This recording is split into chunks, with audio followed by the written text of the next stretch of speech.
มึงสำเนียงว่าอ้าวสวัสดีทุกคนครับไก่เราต้องงอนเอาเชียร์ตามมาหอบแล้วนะเขางงเศร้าๆก็ตามซั่วครับมาเวลาเกี่ยวกับไม่ส้มตามปล่อยกระหน่ำเซมในหอมชีตามซั่วนะเนี่ยเราร้องเนี่ยคอได้ปลาเฉยๆนะอย่าเจ็บจำจ้ะ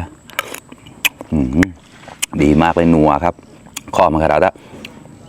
แล้วตอนนี้เนี่ยจันปลาย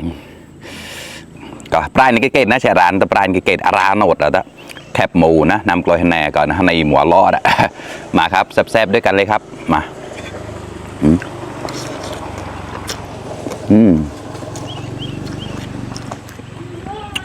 อร่อยข้อมากระดับมันแกล้วก็เชียบพันเดอร์หลายได้แฉกมาต่อเราแต่นะเลยปรึงสมพอดก็ตังเกินแร่นะ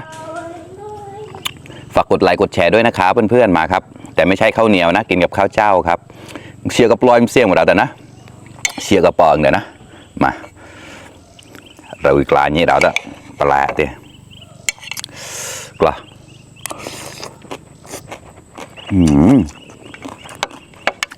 อร่อยนี่ก็ตามเจ้าส้มตำชื่อคอมเมนต์เนี่ยเราได้เยอะนะใครชอบกินตำซั่วบ้างครับคอมเมนต์มาได้นะคอมเมนต์มาหน่อยครับอยากรู้มา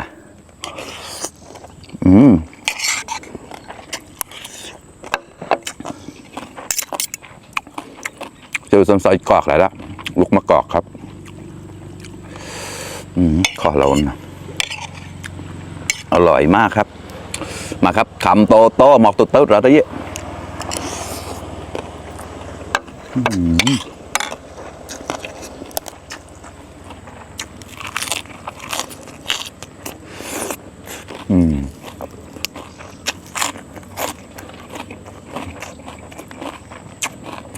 แคบหมู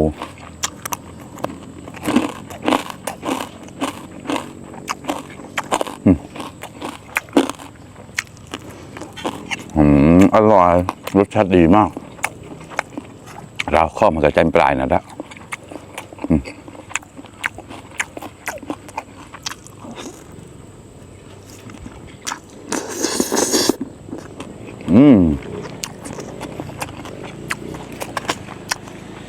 เสียมากัน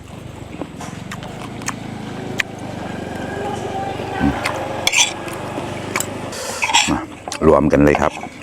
ส้มตำด้วยข้าวด้วยไก่ย่างด้วยครับก็สมใจปลายส้มตำส้มเปิงหน่อยละ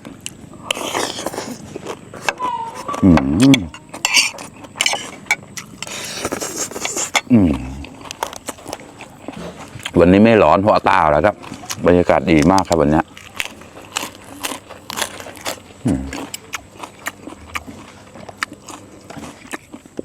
ใครชอบกินส้มตำกับข้าวเจ้าบ้างครับ ผมคนหนึ่งชอบมากครับไม่จำเป็นข้าวเหนียวนะครับแต่ถ้ามีข้าวเหนียวก็ดีเหมือนกัน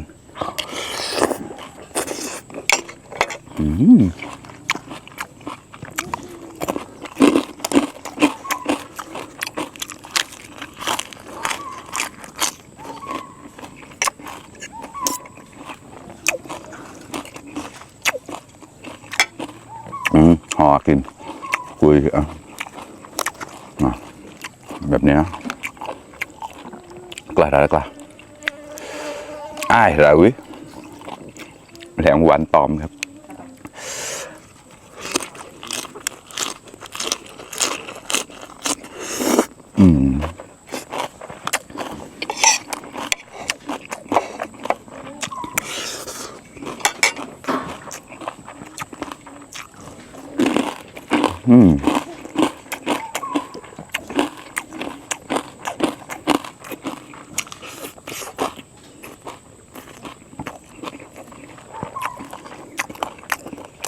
ไก่ย่างอร่อยมาก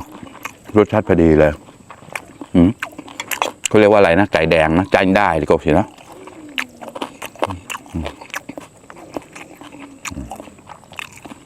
จิ้มมะเขือเทศไปเลยครับทีนี้ก็เป็นบาร์บีคิวไปแล้วครับกล้ามาครับคำโตโตหมอกโตโตเราได้เยอะกล้า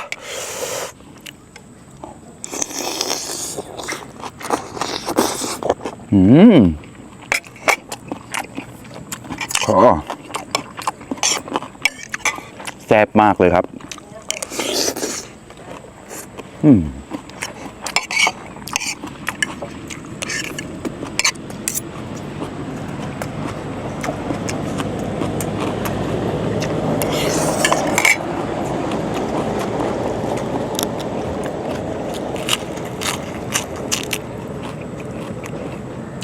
เคยว่าเคยปลอมสันแก้ทอดนี่แล้วละเชื่อมาแต่มาขวดได้ต่ำนะ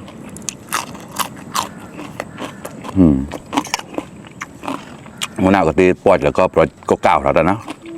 ใช้พริกแห้งนะครับวันนี้อร่อย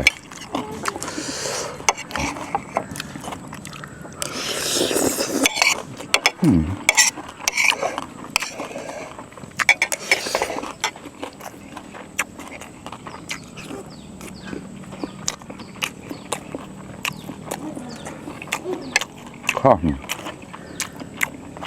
อร่อยมากครับคำต่อแบแล้วละ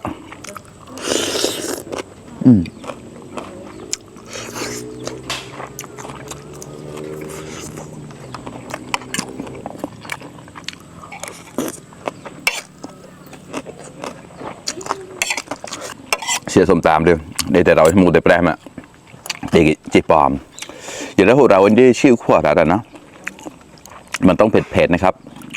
ถึงจะแซ่บนะเนี่ย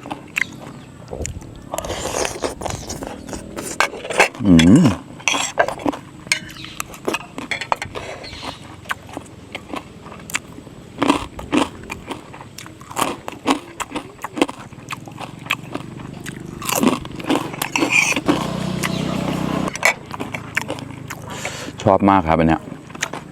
แต่จอดเรานันจ่ายเนี่ยแล้วข้อมาครับใส่ไม่เป็นมาครับคำโตโตมาตัวเต้าได้เยอะ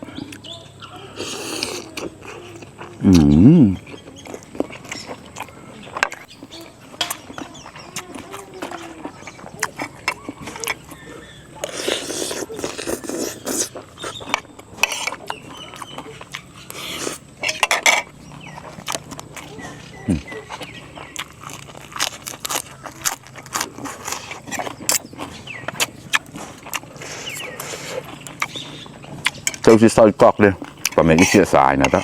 ข้อมาครับ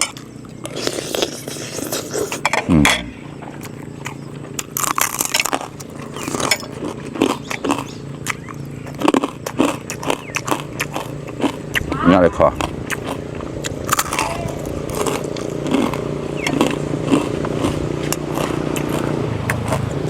ว่าไงครับเห็นไหมข้อหาดับในคลิปเชือกจอบเปียชีเลยตาแต่ยับ